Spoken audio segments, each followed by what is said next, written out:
살아남는 종은 강한 종이 아니고 똑똑한 종도 아니다. 변화에 적응하는 종이다. 안녕하십니까. CPBC 가톨릭 평화방송이 만드는 오디오 매거진 김준일의 뉴스공감 에디터 김준일입니다. 2024년 마지막 날인 오늘은 찰스 다윈의 말로 시작해봤습니다. 우리는 매 순간 변합니다. 그리고 매 순간 그 변화에 적응하려 애를 씁니다. 그래야만 살아남을 수 있기에, 그래야만 내일을 살 자격이 생기기에 우리는 변하고 또 변합니다. 그 변화가 두려울 때가 있습니다. 그 변화가 우리를 잡아먹진 않을까, 운전대를 완전히 넘겨주어야 하는 것은 아닐까, 의심의 눈을 뜬 채 그저 멀리서 그것을 바라보고 싶을 때도 있습니다. 하지만 우리는 거위가 아니기에, 머리를 숨긴 채 눈을 가리는 것은 답이 아니란 것을 알기에 정면을 똑바로 응시하고 변화에 집중해야 합니다. 살아남기 위해서 말입니다.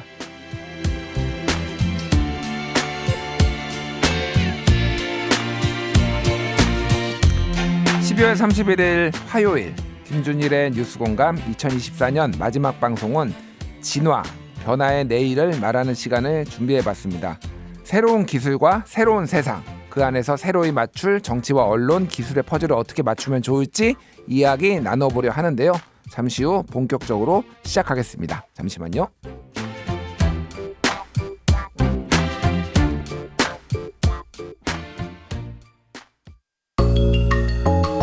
여러분은 지금 관점 있는 시사 매거진 김준일의 뉴스공감을 듣고 계십니다. 김준일의 뉴스공감은 유튜브 보이는 라디오로도 함께하실 수 있습니다. 유튜브에서 CPBC 라디오를 검색해주세요. 매 순간 진화하는 기술과 그것에 적응해 살아남아야 하는 정치, 언론, 사회 이야기 나누기 위해 세 분 모셨습니다. 이혜민 조국혁신당 의원, 원종우 과학과 사람들 대표, 이정환 슬로우뉴스 대표 세 분 모셨습니다. 안녕하세요. 안녕하십니까. 안녕하세요. 네, 안녕하십니까. 예, 제 올해 마지막 날을 이렇게 훌륭하신 세 분과 같이 보내게 돼서 참 영광이다 이런 생각을 합니다. 각자의 분야에서 일대를 이룬 이 세 분을 모셨는데, 사실 저희가 이제 기획회의를 하면서 12월 31일 날 방송을 뭘 할지를 고민을 많이 했어요. 보통 이런 거 막 10대 뉴스 뭐 정리하고, 그렇죠, 올해 한 해 뭐 이렇게 정리해보고 막 이런 거를 많이 했는데, 저희가 이 시도를 한 거는 굉장히 과감한 시도였다. 지금 정치에서 한 분, 언론에서 한 분, 과학에서 한 분, 이게 잘 되면 대박이고요, 안 되면 쪽박 찰 수도 있다 이런 우려를 저희 제작진이 했습니다. 오늘 원종우 대표님, 네, 잘하실 수 있으시죠? 저도 그런 걱정을 좀 했는데요. 아, 그러시군요. 뭐 잘 되지 않겠습니까? 예, 워낙 훌륭하시고 콘텐츠가 많으신 분이니까, 예, 특히 이제 이정환 대표님 같은 경우에는 제가 안지가 굉장히 오래됐고, 예, 그리고 또 예전에 이제 미디어 오늘 대표 사장님도 하시면서 미디어 오늘의 중흥기를 이끈 돈을 많이 벌게 해준 아주 훌륭한 경영인인데, 요즘에는 아침에 발행하는 슬로우 뉴스의 슬로우 레터가 아마 정치권 뭐 아니면 경제계 굉장히 많이 보는 걸로 알고 있어요. 어떻게? 요즘 하루 10만 명씩 봅니다. 하루에 10만 명이요? 네. 그게 근데 대부분의 오피니언 리더잖아요, 대한민국에. 네, 그렇죠. 예. 그래서 많이 보신 분들은 하루에 뭐 10번씩 누가 보내줘가지고 받아본다는 분도 있고요. 특히 또 최근에 이제 탄핵 국면에서 굉장히, 예, 또 다들 열심히 열등률이 높아진 것 같습니다. 정리를 굉장히 잘 해서 제가 방송하는데도 굉장히 많이 제가 직접 인용도 하고요, 말로 입으로 인용도 하고 게 많이 합니다. 그 이혜민 의원님께서는 지난주 금요일에 그 어수선한 그 한덕수 총리 탄핵 이, 네, 국면에서 또 AI 기본법, 그렇죠. AI 기본법 본회의 통과가 됐습니다. 본회의 통과를 됐는데 그거를 의원님이 주도해서 발의하신 거잖아요. 네. 그리고 조국혁신당 당론이기도 했었습니다. AI 기본법, 뭐 뒤에 우리가 좀 얘기를 하긴 할 텐데 AI에 대해서 좀 짧게 그때 통과된 법안이 뭔지 좀 설명해 주시죠. 네, AI 기본법은 AI 관련된 여러 가지 정책들이 나오기 위한 그릇을 만드는 작업이었고요. 기본법이었기 때문에 가장 큰 특징은 영향을 받는 사람들을 정의함으로써 아마 이 다음에 발의되는 모든 법안들에서 영향을 받는 AI로 인해 인공지능으로부터, 아마 오늘 이야기하고도 연결이 됐을 것 같은데, 예, 인공지능으로부터 영향을 받는 사람들에 대한 책임과 권한까지 다룰 수 있는 큰 그릇을 만들었다고 생각하시면 됩니다. 알겠습니다. 그러니까 기본 뭔가 뭐가 있어야지 뼈대가 있어야지 그 다음에 집을 그렇죠. 올리는 거니까 그런 네. 기본을 조금 만들었다. 또 뭐 이제 시대가 바뀌면 또 변화할 수 있는데 굉장히 중요한 일을 하셨다고 생각을 하고요. 자 본격적으로 얘기 나눠보겠습니다. 이 얘기를 좀 해야 될 것 같아요. 가짜 뉴스. 예. 올해 이 키워드가 부정선거, 가짜 뉴스 뭐 이런 얘기를 지금 안 할 수가 없을 것 같은데 이게 미국에서도 굉장히 큰 영향을 줬잖아요. 그러니까 이 두 그렇죠. 키워드가 2021년에 미 국회의사당 2020년 대선에서 트럼프 당시 공화당 후보가 진 다음에 폭동이 일어났는데 그때 당시에 부정선거하고 이 가짜뉴스 이것 때문에 곤욕을 치렀거든요. 근데 대한민국도 지금 하고 있습니다. 이거 좀 어떻게 봐야 될지 먼저 구글에 근무하셨던 폭동 당시에 미국에 계셨었나요? 네, 그때? 폭동 당시에 미국에 있었죠. 예. 기가 막혔는데 저 때도 지금 이번에 우리 계엄 있을 때 처음에 뉴스를 보고서 사람들이 이게 진짜야? 가짜 뉴스 아니야?라고 얘기를 했듯이 당일날 미국 의회로 총기를 들고 난입하는 사람들 뉴스 보면서 저게 진짜야? 예. 라고 했는데 그 뒤에 있었던 것을 뜯어보면은 부정선거 음모론 그리고 이게 굉장히 급격하게 퍼진 온라인 플랫폼의 공동 작품 거기에다 정치라는 것이 함께 붙은 합작품이라고 생각을 하는데 예. 부정선거 음모론은 지금 윤석열 씨가 계속 믿었었던 조작이야라고 했던 거랑 거의 비슷한 내용이었고요. 그다음에 온라인 플랫폼은 그 당시에 이제 X 트위터를 통해서 이게 계속 확장이 됐었습니다. 한쪽으로 음모론을 믿는 사람들이 계속해서 비슷한 음모론을 믿는 사람들끼리 뭉쳐가지고 트럼프 지지자들이 그걸 너무 믿은 나머지 이제 국회까지 진입을 하게 됐는데 차이점은 트럼프 같은 경우는 본인이 패배한 선거에 불복해서 직접 지지자들을 막 이렇게 폭동을 하도록 좀 유도를 한 면이 있거든요. 근데 본인이 부정선거의 피해자라고 얘기하면서 했는데 윤석열 씨 같은 경우는 이해하기 조금 어려운 상황이었죠. 왜냐하면은 극우 유튜버들이 제기하는 부정선거 음모론이 본인이 당선된 선관위 시스템을 직접 부정하고 그다음에 군 통수권자로서 직접 권력을 휘둘러서 비상계엄이라는 초유의 사태를 만들어낸 아주 좀 다른 점이 있는 것 같습니다. 알겠습니다. 요거를 좀 질문을 드릴게요. 이정환 대표님한테. 네. 이 가짜뉴스라는 단어가 네. 그때 2016년 미국에서 나올 때도 굉장히 논란이 됐어요. 네. 저는 최근에 한국에서 좀 요 상황 말씀드리면 지난 금요일에 이제 민주당의 문정복 의원이 한덕수 총리에 대해서 굉장히 강하게 비난을 했어요. 이제 한덕수 권한대행이 헌법재판관을 임명을 안 하는 것에 대해서 격앙되면서 한덕수 진짜 XXX네 이런 거를 이제 이게 동물에 이제 비유를 한 이런 거를 페이스북에 올렸는데 국민의힘에서 미디어 특유에서 이제 보도 자료를 냈습니다. 이거는 명백한 가짜 뉴스다. 한덕수는 사람의 아들이며 대통령의 권한대행이다. 예, 뭐 이런 얘기를 내서 그러니까 내가 알고 있는 가짜 뉴스는 무엇이며 다른 분들이 생각하는 가짜 뉴스는 도대체 무엇인가? 정말 그 가짜 뉴스란 단어만 쓰지 않아도 많은 게 논란이 좀 논쟁이 쉬워질 텐데 그런 거 이제 막 그 거짓말이라고 하거나 허위 정보나 왜곡되거나 아니면 오버라고 해야 될 텐데 이제 보통 그럴 때는 다 묶어서 가짜 뉴스라고 얘기를 한단 말이죠. 그러니까 진짜 뉴스하고 가짜 뉴스를 나누게 되고 트럼프가 유아다 페이크 뉴스 했던 것처럼 멀쩡한 뉴스 언론 보도를 가지고 자기가 동의하지 않는다고 해서 가짜 뉴스로 하거나 아니면 가짜 뉴스란 말을 올리는 순간 사람들이 이제 생각을 하게 되는 거죠. 이것은 진짜인가 가짜인가. 사실 멀쩡한 언론사 보도를 가지고 진짜인가 가짜 열심히 하게 되면서 정작 진짜 나쁜 허위 정보들과 싸우기도 어렵게 만드는 전선을 불투명하게 만드는 그런 일들이 벌어지고 있고 그러다 보면 사람들이 이제 정통 언론의 뉴스들 일반 내 것이 언론의 뉴스들을 불신하게 되면서 뉴스와 뉴스가 아닌 것이 경계가 무너지게 되고 그러다 보면 자꾸 이제 유튜브나 아니면 이제 다른 형태의 B급 정보들이나 아니면 언론이 말하는 것이 진실이 아니다라고 생각하게 되면서 자꾸 더 진짜 진실을 찾게 되면서 의심하고 찾게 되면서 계속 이제 남들이 모르는 진짜 진실을 찾다 보면 나는 합리적이고 난 논리적이라 생각하고 그러다 보면 이제 어느 순간에는 내 귀에 도청장치가 같은 음모론에 빠지게 되고 예. 더 들어가면 이제 이봉규 TV에 빠지게 되고 그러다 보면 이제 윤석열처럼 되는 거죠. 아, 예, 알겠습니다. 어쨌든 이 가짜뉴스라는 용어가 오남용돼서 오히려 허위 정보를 확산하는 데 지금 일조하고 있다 이런 말씀을 네. 해주셨는데, 그러니까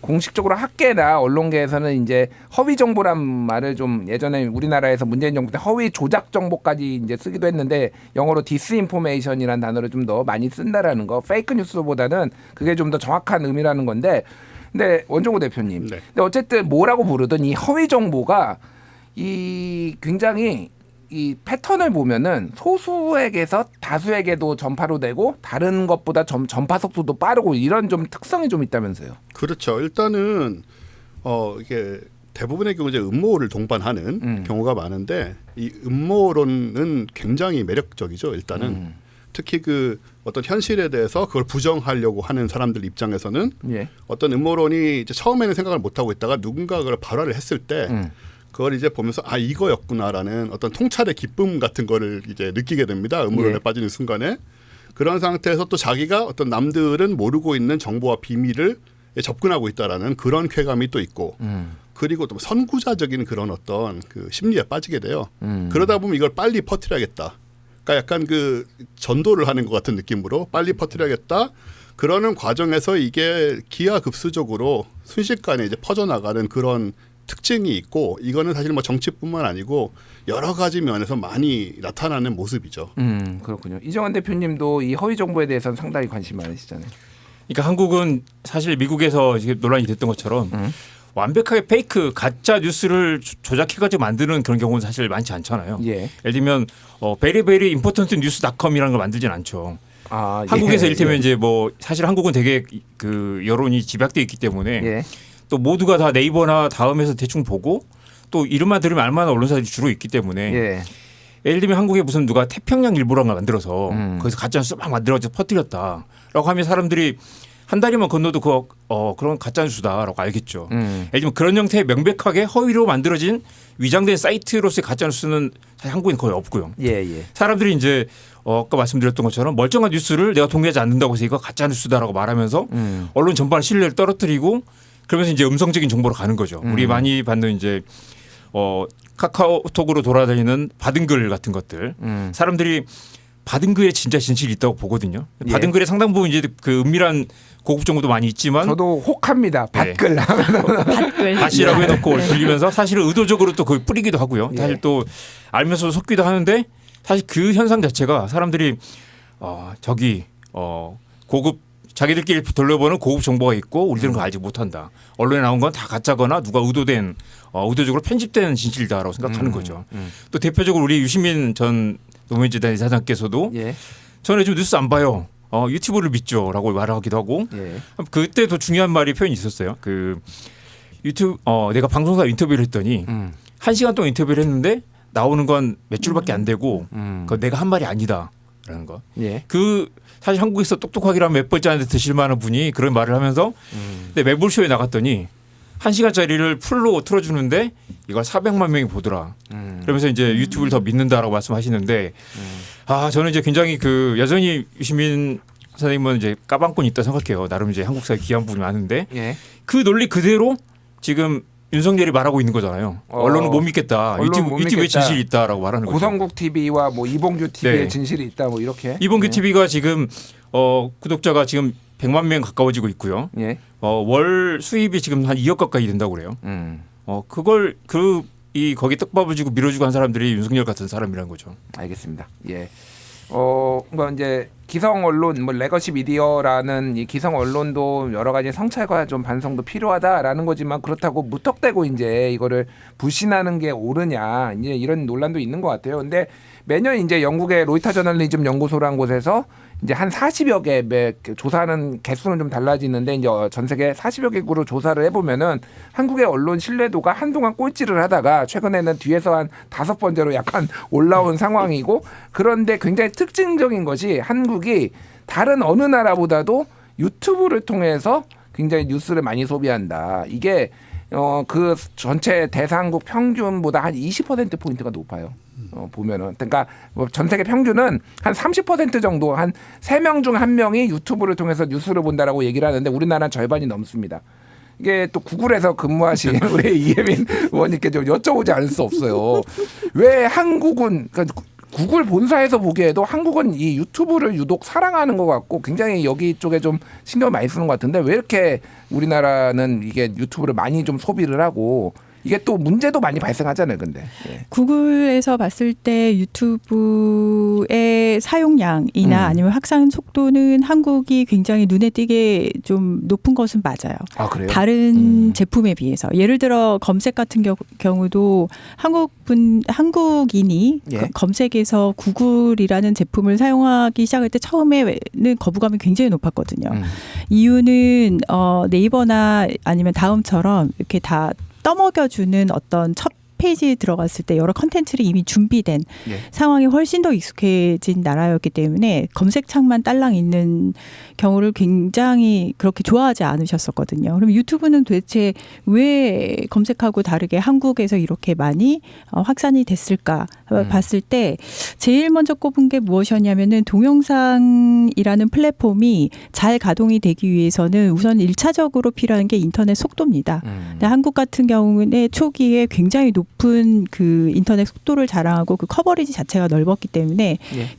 기반 자체가 만들어져 있었고 그리고 이제는 K-팝이나 아니면 여러 가지 K-컨텐츠 이런 것들이 다른 나라에 비하면 굉장히 빨리 퍼지기 시작했어요. 만들어진 컨텐츠 자체도 처음에 양질의 컨텐츠가 굉장히 많이 만들어졌었고 해서 그런 선순환이 처음에는 많이 벌어졌었거든요. 그래서 유튜브 같은 경우는 유튜브 뮤직부터 시작해서 한국을 어떻게 보면은 다른 나라에 비해서 꽤 좋은 모델로 가져갔었던 것은 맞습니다. 그런데 예. 1인 미디어 저는 1인 미디어에 대해서는 굉장히 적극 지원하는 사람입니다. 그래서 사실은 디지털 크리에이터 지원 육성법도 냈었는데 내용에 대해서 원래 유튜브는 이제는 시장에서 이제 플래깅을 하게 되면 나쁜 것들은 점점점 사람들이 안 보게 되고 예. 좋은 것들을 더 많이 선순환이 좋은 생태가 더 많이 사람들이 받아들여질 거야라는 기술적인 어떤 체계가 있었는데 한국 같은 경우는 우리가 지금 이야기를 하고 있는 음모론 쪽에 빠지기 시작한 것이 굉장히 빨리 동시에 아까 확장이 빨랐었던 것처럼 네. 음모론조차도 속도가 굉장히 빨랐었고 그것이 이제는 먼저 나타난 쪽이 제 생각에는 트럼프 아까 우리가 이야기한 거라고 생각을 하고 다시 한국으로 돌아와서 이런 어떤 확증 편향을 일으키는 알고리즘이나 이런 문제점이 어떤 나라의 권력의 최정점에 있는 사람의 머리까지 세뇌를 시켜서 유혈 사태를 일으킬 수도 있는 비상계엄까지 몰고 갔다? 예. 이것은 전무후무한 아마 유튜브를 비롯해서 전 세계에 있는 모든 플랫폼 쪽에서 연구 대상으로 삼을 만한 그런 예제로 이제 굉장히 부끄러운 일인데 예제로 나타나게 될 것 같습니다. 앞으로는. 예. 근데 다시 이제는 원래 질문으로 돌아와서 한국 같은 경우는 인터넷 기반이 너무너무 좋았었다는 거 하나 속도가 있고 그다음에 컨텐츠를 초기에 굉장히 좋은 컨텐츠를 양상하고 그걸 통해서 K-팝들이 전 세계로 퍼져 나가면서 그 확산할 수 있는 근거들이 사람들의 생활에 굉장히 많이 들어왔기 때문이다 이렇게 알겠습니다. 말씀드릴 수 있습니다. 예, 뭐 여러모로 하여간 우리나라에서 유튜브의 영향력이 특히 시사 분야 다른 분야도 영향력이 있지만 시사 분야에서 굉장히 강력하다라는 거는 뭐 데이터상으로도 굉장히 나오는데 이제 결국은 뭐 윤석열 대통령 예시도 지금 이혜민 의원님께서 들어주셨는데 이게 결국은 굉장히 이제 가두리 양식장 혹은 이제 에코챔버 메아리방 같이 비슷한 컨텐츠를 음모론 얘기를 보면 음모론 얘기만 계속 추천해주고 이런 알고리즘의 문제를 제기를 하시는 분들이 많더라고요. 뭐 이혜민 의원님이 그거 관련해서 또 이제 뭐 제안도 해주셨는데 그거 좀 뒤에 듣고 일단은 그 원종우 대표님 네. 이 알고리즘이란 거는 어떤 식으로 처음에 나타났고 이게 어떤 식으로 설계가 되고 있는 건가요? 일단 지금 구글에서 유튜브에서 사용되는 알고리즘이 그렇게 수준이 높은 것 같지는 않아요. 현재로 보면. 근데 요즘 특히 AI 시대에 예를 들어서 저 같은 경우도 유튜브를 참 많이 보는 경우인데 어떤 하나에 관심 있는 그 영상을 하나 보고 나면 그냥 자동적으로 아시다시피 예. 비슷한 게 쫙 따라붙지 않습니까? 그게 때로는 화면의 절반을 차지할 정도로 그런 주제가 그런데 거기에서 퀄리티는 전혀 이제 걸리지가 않죠. 검색이 필터링이 안 되는 상태에서 그냥 그 주제를 가진 영상들만 올라오게 되고 그러니까 이 영상을 본 사람 중에서 이 영상을 많이 봤을 때 그 확률적으로 이거를 연결지어서 이렇게 하는 방식이 좀 많은가요? 그러면 그런 정도 수준으로 보이는데 사실 그 알고리즘을 정확히 아는 사람은 없다는 얘기를 하더라고요.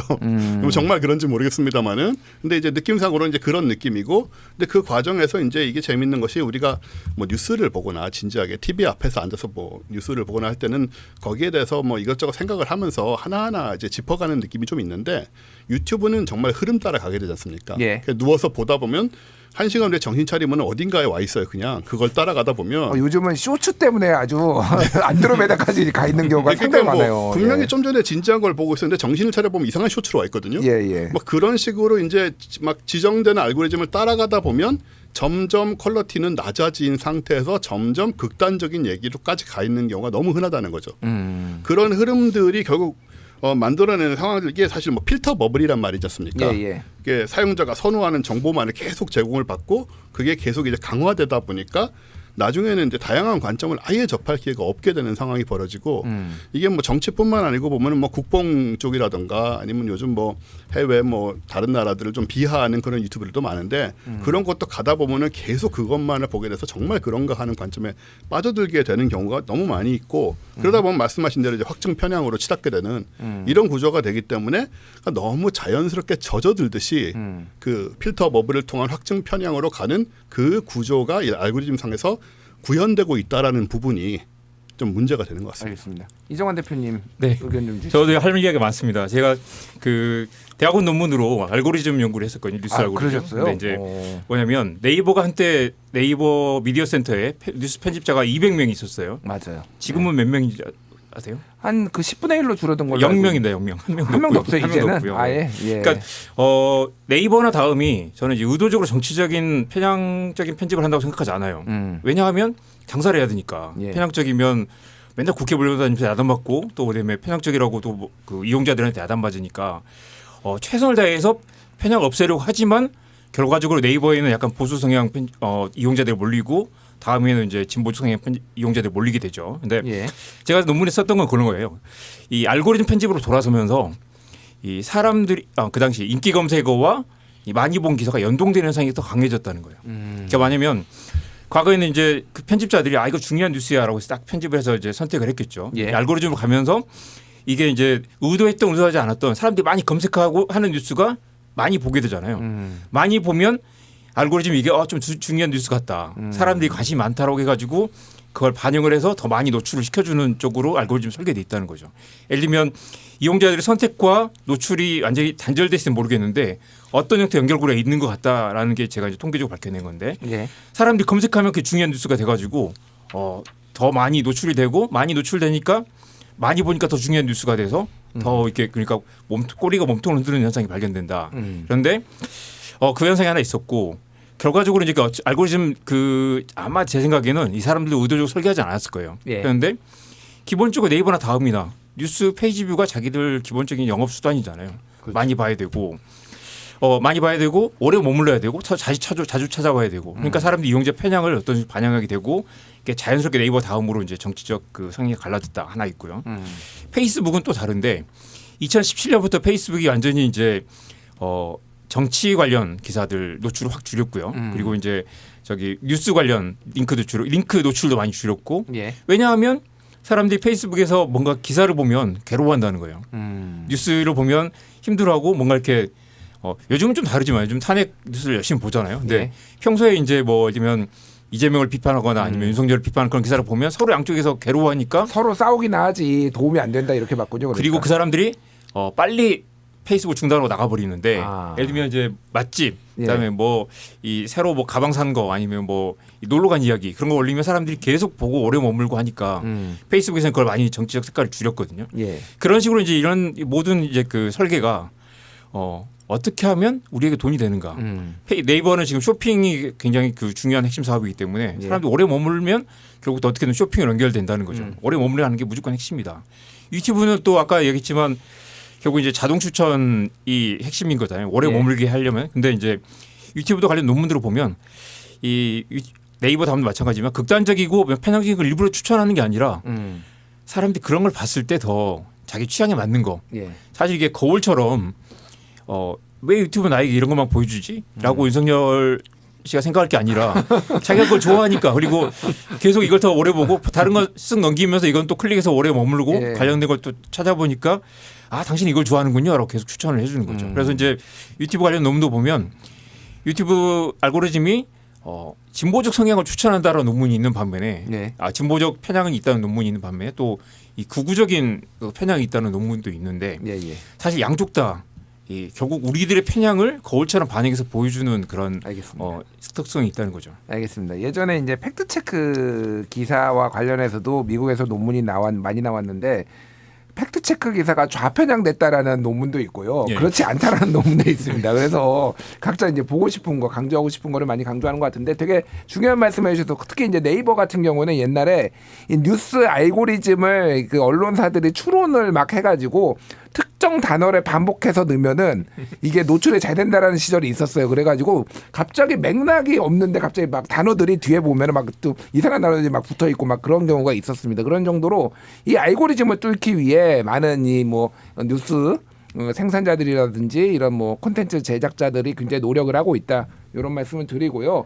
이혜민 의원님께서 그래서 이 알고리즘의 투명성 뭐 이런 것들을 굉장히 강조를 하고 사회적 책무 이런 플랫폼 기업들의 이런 네. 것들을 좀 법안까지도 좀 고민을 하신다는 얘기 들었어요, 제가. 네, 맞습니다. 지금 사실은 추천 동영상 그리고 뭐 추천 알고리즘 그리고 뉴스에서 이제는 뉴스 편집 부분까지 말씀을 해주셨는데 이걸 다 통틀어서 제가 할 얘기가 굉장히 많은데 지금 상태에서는 어떤 이야기를 제일 먼저 깔고 들어가고 싶냐면은 플랫폼 기업, 그다음에 빅테크 기업들, 그거는 국내가 됐든 국외가 됐든 다 통틀어서 여기서는 본인들이 만들어낸 알고리즘으로 인해서 어떤 사회적인 영향이 크게 된다고 한다면은 사회적 책무를 같이 가져가야 된다라는 생각을 저는 굉장히 강하게 하고 있습니다. 네. 추천 알고리즘, 추천 동영상으로 가서 말씀을 드리자면은 대표님 말씀을 하셨듯이 계속해서 더 확증적으로 내가 보고 싶은 것들을 계속 보잖아요. 그러면은 계속해서 그게 플랫폼한테 시그널을 주게 됩니다. 시그널을 주게 되면 다시 그걸 추천을 하는 어떤 알고리즘의 인풋으로 작용을 하기 때문에 도로 돌고 돌아서 더더더 이젠 좀 더 자극적인 것으로 빠지게 되는데 원래 알고리즘은 추천 동영상은 어떻게 만들어지냐면은 어떤 내가 이제 물건을 샀을 때 이 물건을 산 다른 사람은 이 물건도 샀어. 라는 콜라보레이티브 필터링이라는 기술이 기본적으로 뒤에 깔려 있어요. 그러면 어떻게 되냐면은 연결이 되거든요. 그걸 그대로 음모론적으로 갖고 오게 되면 똑같이 이제 연결이 되는 거예요. 예. 해서 알고리즘이라는 게 처음에 만들어질 때는 그렇게 받아먹기만 하는 행동과 내가 능동적으로 오늘 슬로우 뉴스를 찾아봐야지라고 검색을 한다던가 내가 궁금한 것을 12월 31일을 찾아봐야지 하는 것들이 동시에 같이 밸런싱이 맞춰져야지 사실은 건강한 컨텐츠 소비가 가능해지는데 앉아서 그냥 계속해서 이렇게 누워가지고 떠오르는 것만 보다 보면 어느 순간 이상한 쇼츠로 가 있다. 그 상황까지 가는 것이죠. 뉴스 같은 경우는 뉴스의 현재 저는 우리나라에서 나타나고 있는 그 쪽대본처럼 나오는 단독 여러 가지 키워드 들고 나오는 것들의 가장 큰 책임 중에 하나가 결국에는 포털 뉴스 초기의 편집 혹은 랭킹 쪽에 있다라고 생각을 하고 있어요. 이유는 처음에 분명히 기술자들이 개발자들이 만들 때는 CTR 그러니까 누가 더 많이 클릭을 했지를 보고 이게 중요한 뉴스일 거야 하면서 위에 띄우기 시작했다고요. 네. 만들 때는 의도가 없었겠으나 그렇게 만들어낸 것이 결국에는 사람들의 소비 습관 그다음에 기자들이 그래서 만들어내는 타이틀까지 다 변경을 하게 됐어요. 그러니까 어떤 뉴스 콘텐츠의 좀 품질 하락을 그렇게 이끌었다고 보시는 거군요. 의도가 처음에 아니었을 거라고 저는 생각을 하지만 분명히 그런 책임이 있다라고 생각을 하고 있습니다.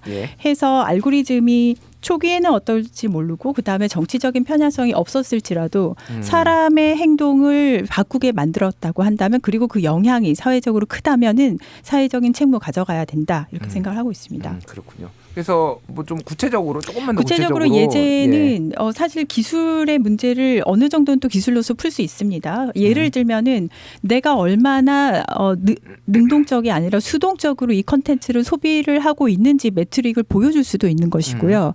내가 중간에 소비를 하면서 어느 정도의 사용자 컨트롤을 직접 줄 수 있는, 내가 선택의 기로를 많이 줄 수 있는 것을 제품으로서 또 만들어낼 수도 있거든요. 그래서 기술 기업에서 지금까지는 그 사이트에 많이 오래 머무는 것을 기본 매트릭으로 잡아갔다고 한다면은 앞으로는 매트릭 안에다가 사회적인 책무 부분이 같이 들어가야 된다 이렇게 생각을 하고 있습니다. 그래서 기술로서 또 풀어낼 수 있는 방법들이 굉장히 다양한데 테크 기업에서 그것을 우선순위화 아니하였죠 지금까지는. 그래서 그건 고쳐야 된다고 생각합니다. 이제 이거를 또 법으로 만드는 것과 그냥 또 사회적으로 이렇게 압력을 어느 정도 행사해서 그들이 스스로 하게 하는 것도 또 천양지차라서 이런 것들은 많은 사회적 논의가 좀 필요하지 않을까 그 생각이 들고요.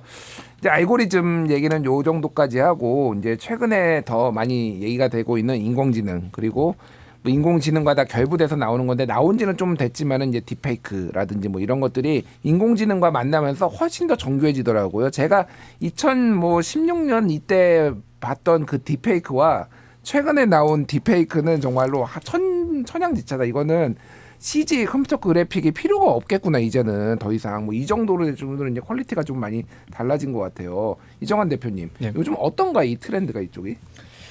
사실 저는 이제 약간 좀 다르게 생각하는데 AI에 대한 이제 일단 뭐 좀 다르게 과장할 필요는 없을 것 같고요. 너무 겁먹을 필요도 없다고 생각합니다. 그래서 이제 딥페이크 뭐 다들 깜짝 놀라고 이렇게 뭐 신기하기도 하고 그다음에 이제 약간 두려워하기도 하는데 일단 딥페이크는 여전히 사실은 구별 가능하다고 생각해요. 그리고 예를 들면 뭐 윤석열이 나와가지고 아까 비상계엄을 선포합니다 했을 때 이게 진짜인지 가짜인지는 또 금방 드러나는 거잖아요. 그렇죠. 그리고 한국은 또 이렇게 약간 정말 뉴스가 집약돼 있기 때문에 채널이 집약돼 있기 때문에 크로스 체킹을 통해서 사실 여부를 집단으로 확인을 하죠. 그러니까. 그리고 아직은 이제 뭐 불쾌한 골짜기도 뭔가 이상하고 어색한 게 있어서 아직까지는 그렇게 어떤 딥페이크 뉴스가 뭐 그 완전히 세상 흔드는 그리고 사람들 속이는 그런 단계까지는 가지 않을 것 같다는 생각이 들고요. 이제 딥페이크에 대한 공포는 좀 아직은 좀 섣부르다. 아니면 또 충분히 AI가 만드는 허위 정보에 대한 그런 이제 경계는 해야 되지만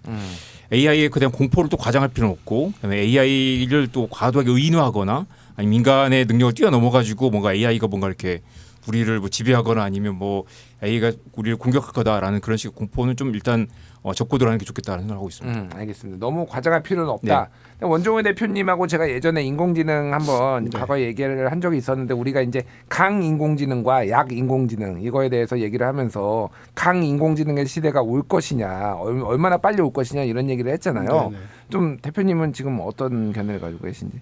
강인공지능은 사실 뭐 굉장히 먼 미래라고 얘기를 해왔지만 점점 지금 빨라지는 추세는 있고요. 그게 뭐 언제인지는 알 수 없지만은 올 10월달에 그 손정희 소프트뱅크 회장은 10년 내로 온다 뭐 이런 식으로 그러니까 초인공지능이죠. 초지능 뭐 이런 얘기를 하긴 했는데 사실은 그 AI 자체가 위험하다라기보다는 지금 딥페이크 같은 경우도 말씀하신 대로 아직은 이제 구별이 좀 가능한 면들이 있는데 이 기술이 빨리 발전한다는 게 문제죠. 그래서 지금의 상황이 내년에도 유효할 것인가, 3년 후에도 유효할 것인가, 뭐 다음 대선에서는 어떻게 될 것인가 이런 부분들은 속도가 너무 빠르기 때문에 사실 지금 판단하기 좀 어려운 부분이 있고요.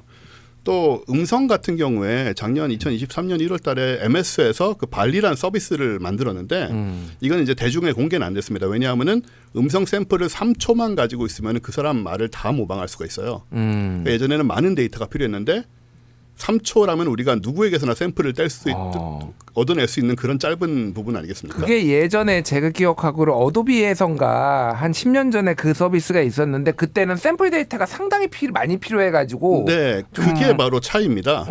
그게 사실은 뭐 수백 시간이 필요할 수도 있고 그런 거였는데 단 3초만으로 그걸 시연을 하는 거를 MS에서 보여주고 하지만 이건 너무 위험하기 때문에 대중공개는 이제 아직도 하지 않고 있습니다만은 이런 기술들이 계속 나오고 이것들이 예를 들어서 장기적으로 뭐 예를 들어서 뭐 윤석열 대통령이 나와서 뭐 그런 거를 가짜로 만들고 거기에다 사람들이 속아 넘어가진 않겠지만 예를 들어 내일이 대선이다. 근데 오늘 밤에 뭐 이상한 영상을 만들어 가지고 이상한 목소리 파일을 만들어서 유포하면 다음 날 대선에 1%를 끌어올 수 있을 정도의 영향을 미칠 수 있다는 거죠.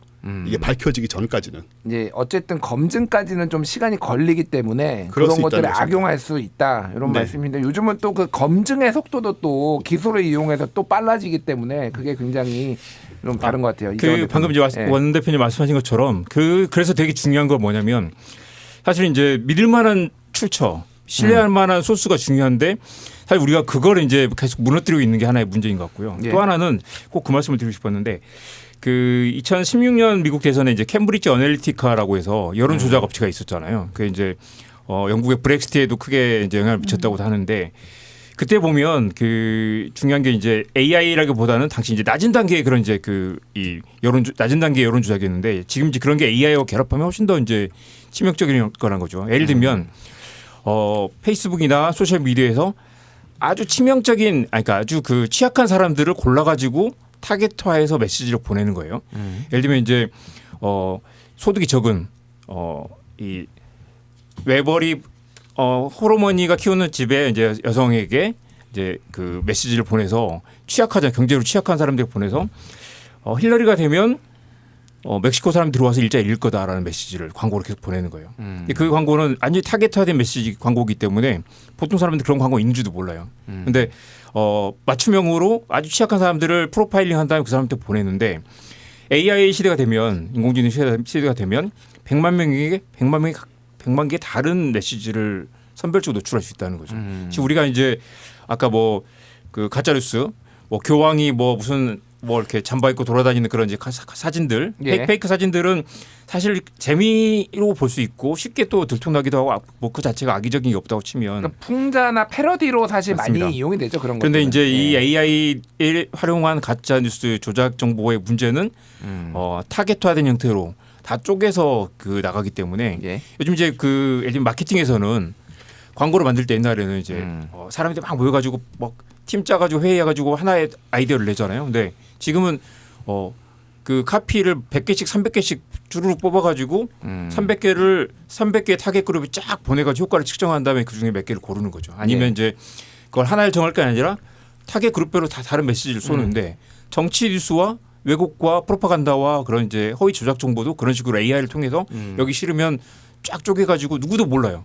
나만 받아보는 나를 공격하는 어떤 그런 조작된 정보들을 내보낼 수 있는 그런 시대가 AI와 결합하면 정말 치명적일 거라는 거죠. 그러니까 더 빨리 이 분류를 하고 그거가 효과가 얼마나 있는지를 더 빠르게 맞춤형으로 할 수 있다. 그래서 이제 그거를 예전에 수작업으로 하고 이런 거보다 더 효율화됐다. 이런 말씀을 해주신 것 같은데 이혜민 의원님은 이게 이제 원래 모든 테크놀로지 기술이 일하는 게 양날의 검이잖아요. 그렇죠. 필요한 부분도 있는데 또 이제 어두운 부분, 우려되는 부분도 있는데 또 AI 기본법도 또 발의하신 분으로 우선 지금 너무 두 대표님께서 좋은 말씀을 많이 해주셔서 이 얘기를 하고 싶어요. 그 AI나 기술은 사실은 다 도구로서의 역할만 해야 합니다. 근데 그 도구로서의 역할도 이제는 목적에 따라서 굉장히 달라지는데 명과 암이 있죠. 칼을 범죄 도구로도 쓸 수가 있지만 우리가 주방에서 이제 요리 도구로도 쓸 수 있잖아요. 예. 그게 동시에 둘 다 나타나기 때문에 그렇기 때문에 사실은 법안이 필요하지 않을까. 규제를 위해서라도 이제 명 쪽으로 사용이 되기 밝은 쪽으로 사용이 되기 위해서라고 생각을 하고 그렇다면은 기술을 다만 두려워하지만은 않고 사람이 사용하게 되려면 제일 먼저 있어야 되는 것은 전 국민적으로 혹은 전 세계적으로 필요한 것은 결국엔 디지털 혹은 미디어 혹은 AI 리터러시에 대해서 내가 그래서 지금 보고 있는 것이 AI가 나의 일을 효율적으로 만들기 위해서 지금 사용이 된 거야 하고 인지를 한 채로 AI 관련된 기술을 사용을 하는 것과 아니면 보이스피싱에 넘어가듯이 거기에 이게 기계가 만들어낸 건지를 모르고 넘어가는 것과 완전히 다르거든요. 그래서 그 인지력을 높이는 그다음에 문해력을 높이는 작업이 전 세계적으로 되어야 된다는 게 한 가지가 있고 법안 쪽으로는 결국엔 규제로 가야 되는데 규제는 사실은 최소화를 해야 되거든요. 지능을 위한 규제 쪽으로 가야 되고 그다음에 이번에 통과한 AI 기본법 또한 제가 신호등 기본법이라고 생각을 하는데 꼭 있어야 되는 국제적으로도 통용이 되는 법안이 있어야 지능도 된다라고 했는데 하는데 예를 들면은 그 리터러시를 위해서라도 생성형으로 만들어진 AI가 만들어진 동영상, AI가 만든 컨텐츠, 뭐 이미지에 대해서 사람들이 워터마크를 삽입하자 이렇게 쉽게 얘기를 해요. 예. 근데 워터마크를 삽입을 할 때 우리가 아까 명과 암이 있다고 했잖아요.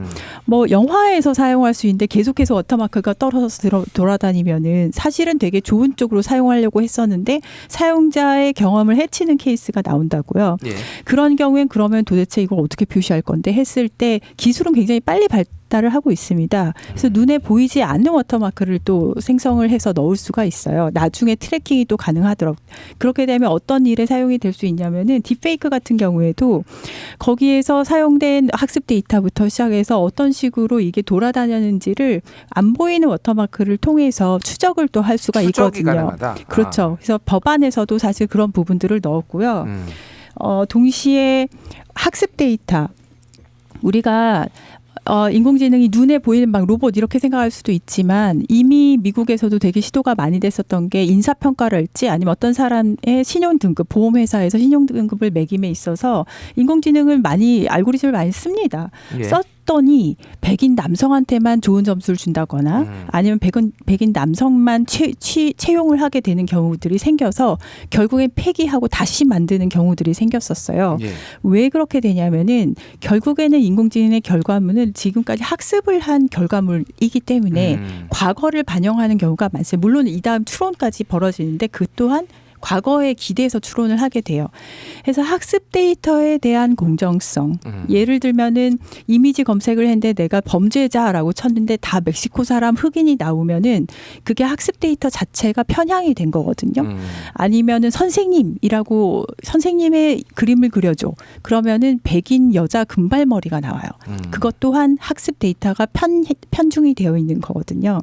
그래서 학습 데이터에 대한 공정성을 가져갈 수 있는 것들 등등 해서 규제 쪽에서는 그 공정성을 지킬 수 있고 그다음에 설명할 수 있는 AI여야 한다라는 것들을 다 차근차근 다 담아놨습니다. 예, 여러 가지 뭐 예를 들면 특히 이제 아동 성 착취물 같은 거를 이제 생성할 수도 이거 인공적으로 생성할 수 있기 때문에 이런 것들을 못하게 한다든지 뭐 이런 것까지 좀 포괄적으로 논의가 되고 있는데 또 말씀해주신 거 중에 이제 이게 데이터 편향성은 예를 들면은 인공지능 판사를 AI 판사하자라고 하는데 그러면은 과거 또 이 어떤 우리가 지금까지 생각해왔던 상식이나 이런 거를 깨는 진보적인 판결이 못 나올 거다. 그런 연구 보고도 있고요. 그래서 아직까지는 이게 도구로서 도와주는 데까지 하되 특히나 판결 이렇게 어떤 사람에게 굉장히 큰 영향을 미치는 부분이 있다고 한다면은 그 마지막 부분에 대한 결정은 결국에 사람이 하는 쪽으로 지금은 사람이 직접 보완을 하되 사람의 굉장히 많은 레이버가 들어가는 노동이 들어가는 부분을 AI를 사용을 하고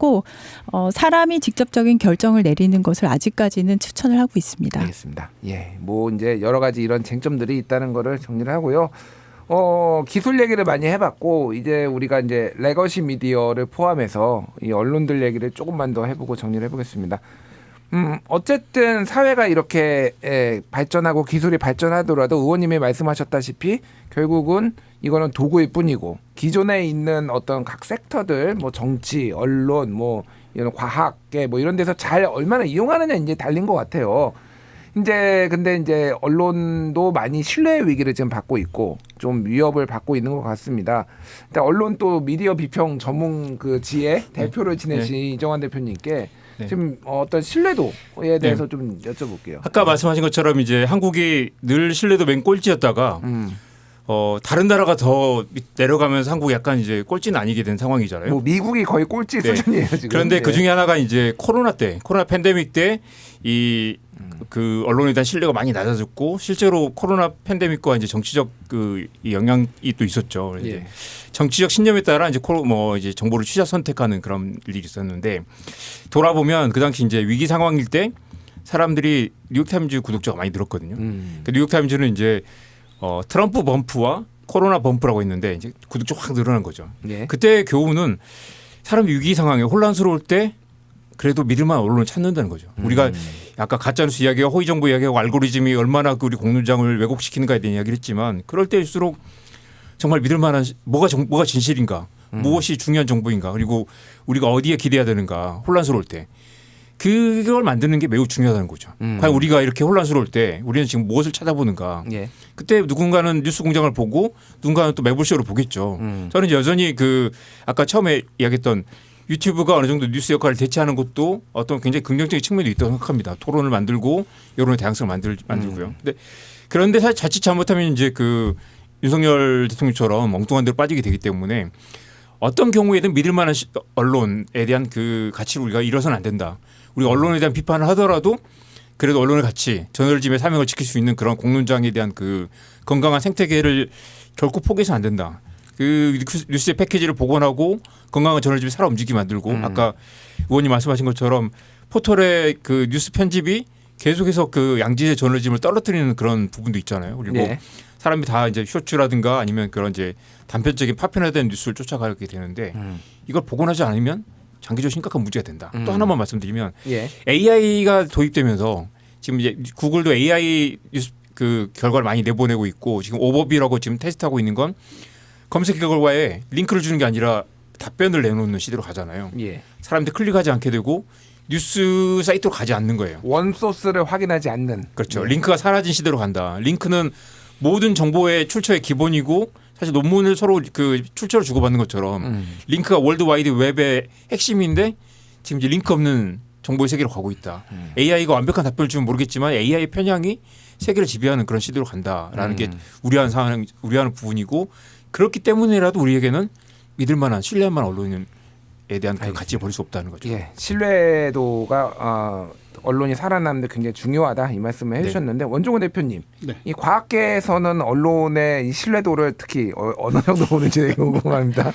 오보도 많죠 사실. 예. 과학계라기보다는요. 예, 예. 지금 AI 말씀 나와서 좀 걱정되는 게, 그러니까 AI로 뭐 의도적으로 이상한 뉴스를 만드는 것보다는 그 생성형 AI 특성상 네. 그냥 말도 안 되는 얘기를 만들어내는 상황이 있는데 지난 20일 날 그 iOS 18.2 업데이트 이후에 예. 여기서 뉴스 요약 기능이 생겼습니다. 그래서 어떤 뉴스가 나왔냐 하면 그 유나이티드 헬스 그룹이라고 최근에 미국의 그 헬스 케어 회사의 사장님이 살해된 일이 있지 않습니까? 예. 그리고 이제 범인으로서 이제 루이즈 맨지온이라는 사람이 나왔는데 이 사람이 자살했다는 보도가 뜬 거예요.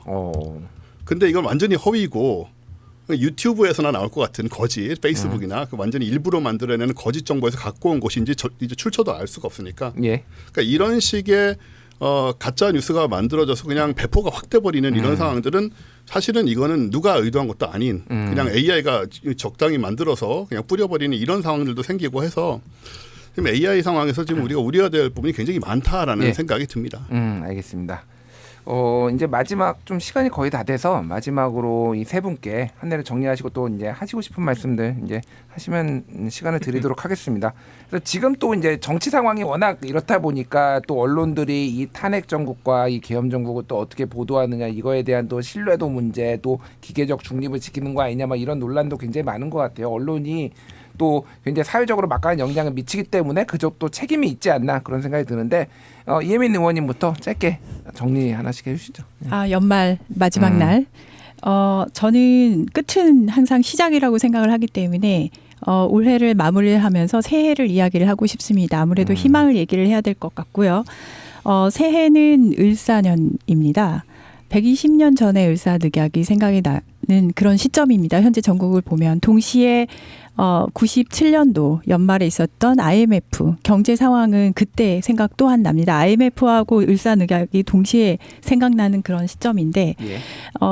설날이 돼야지 진짜 을사년이 시작이 되잖아요. 그래서 설날이 되기 전에 120년 전과는 다른 우리나라를 만들어야 되겠다라는 생각과 함께 그때 좋은 소식이 하나 있었으면 좋겠고 그리고 어떤 분이 저한테 지인이 말씀을 하셨어요. 헌법재판소 근처에 사시는데 아이가 초등학교 올라간대요. 그래서 입학식 전에는 모든 것을 끝내달라 해서 알겠습니다. 설날 전에 그다음에 입학식 전에 각각 좋은 소식이 하나씩 들렸으면 좋겠습니다. 예, 알겠습니다. 예, 원종호 대표님 해주시죠. 네, 뭐 말씀하신 부분에 동의하지 않을 수 없고요. 일단은 제가 하려던 얘기였는데 다 해버리셨고 저는 그냥 그 AI 얘기가 나왔으니까 AI 지금 기본법 얘기도 나왔고 지금 우리나라가 AI가 사회에 미칠 영향에 대해서 좀 많이 늦습니다. 뭐 특히 EU나 이런 쪽에 비해서. 그래서 그런 부분에 내년에는 그 말씀하신 모든 부분과 함께 그러니까 AI가 사회, 그러니까 실업이라든가 이런 부분에 미칠 영향까지도 좀 깊이 들어가는 그런 준비가 좀 빨리 필요하다 정도의 첨언을 하고 싶습니다. 알겠습니다. 이정환 대표님. 네, 다들 스트레스 많이 받으셨겠지만 12월을 지내면서 정의는 이긴다는 확신을 갖게 됐습니다. 그리고 회복력을 우리 사회 회복력을 뭐 여전히 믿고 있고요. 세 가지를 윤석열이나 우리 사회 우리 모두에게 당부하고 싶은데 첫째, 지적 겸손이 필요할 것 같고요. 예. 내가 틀릴 수도 있다라는 생각을 받아들여야 되고 둘째, 다른 관점과 열린 태도가 필요하다. 내가 인정하지 않는 다른 사람들 생각을 귀를 기울여야 되고요. 예. 세 번째는 새로운 정보를 바탕으로 계속 내가 알고 있는 것도 업데이트해야 된다. 내가 알고 있는 게 전부가 아닐 가능성을 고려해야 된다. 예. 그런 좀 열린 태도가 필요할 것 같습니다. 예, 그 얘기는 윤석열 대통령뿐만이 아니라 저한테도 필요한 네. 게 아닌가 예, 생각이 됩니다. 오늘 한마디만 더 할게 클럽 세 분과 내일의 기술 그리고 정치, 언론, 사회 이야기 짚어봤습니다. 마지막 날 시간 내주셔서 감사합니다. 세 분도 새해 복 많이 받으시고요. 오늘 나와주셔서 정말 감사합니다. 네, 감사합니다. 감사합니다.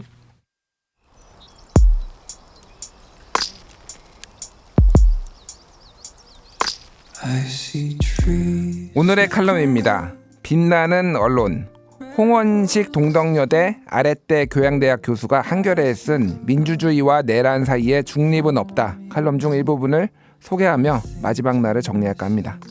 눈치 빠른 언론들은 조금씩 본래의 익숙한 그들 모습으로 되돌아가고 있는 듯하다. 마치 무슨 일이 있었냐는 듯이 새로운 정치적 관심거리를 찾아서 논란이다 또는 논란이 예상된다는 자신들의 기대를 주문 걸듯이 갖다 붙이는 익숙한 그 모습 말이다. 비상계엄 직후 위헌적인 내란을 종결시키기 위한 언론의 보도 눈부셨습니다. 그런데 최근엔 상식과 비상식 간의 싸움, 헌정수호와 내란 옹호 간의 대결을 여야 정쟁으로 보도하는 기사가 눈에 띄게 늘었습니다. 내란은 여전히 진행 중입니다. 민주주의와 공화정을 지키기 위한 싸움은 계속되고 있습니다. 국민들은 그때의 빛나는 언론을 원하고 있습니다. 12월 30일의 화요일 오디오 매거진 김준일의 뉴스공감 발행 이렇게 마치겠습니다. 한 해 동안 청취해주신 여러분, 청취자분들, 시청자분들 모두 감사드리고요. 새해 복 많이 받으십시오. 많은 희망들이 새해에는 달성되리라 믿고요. 저는 새해 첫날 오후 6시 3분에 다시 찾아오겠습니다. 한 해 함께해 주신 여러분 감사합니다.